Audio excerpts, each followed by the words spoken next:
Жогорку Кеңештин бүгүнкү жыйынында өкмөт мүчөлөрү президенттин катышуусунда ант беришти.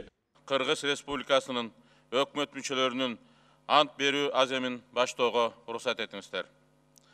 Ант берүү үчүн Кыргыз Республикасынын премьер-министри Жээнбеков Сооронбай Шариповичти борбордук трибунага чакырам.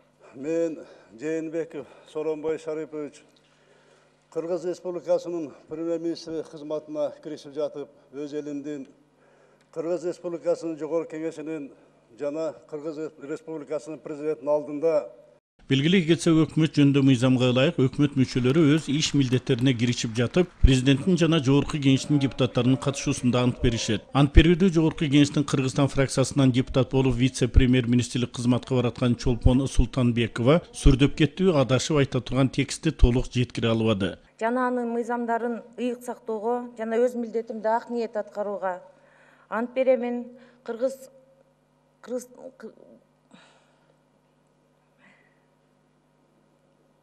Берген антымды бузган учурда Кыргыз Республикасынын Конституциясынын алдында жооп берүүгө даярмын. Жаңы вице-премьер-министр айымдын ант берүүсүндөгү айырмачылыкты байкоо үчүн башка министрдин антын сунуш кылабыз. Өз милдеттеримди ак ниет жана берилип аткарууга жана Кыргызстандын элине кызмат кылууга ант беремин. Берген антымды бузган учурда Кыргыз Республикасынын мыйзамдарына ылайык жоопкерчилик тартууга даярмын.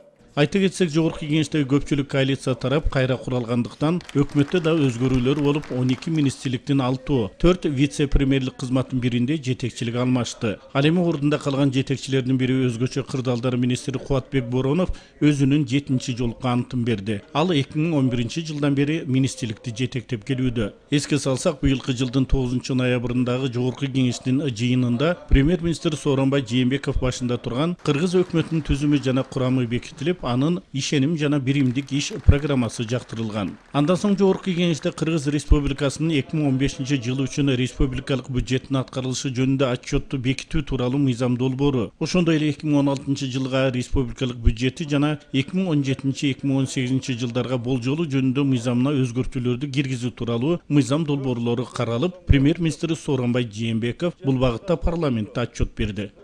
Каныбек Темиров, Марат Парпиев, 7 канал, Бишкек өкүлчүлүгү.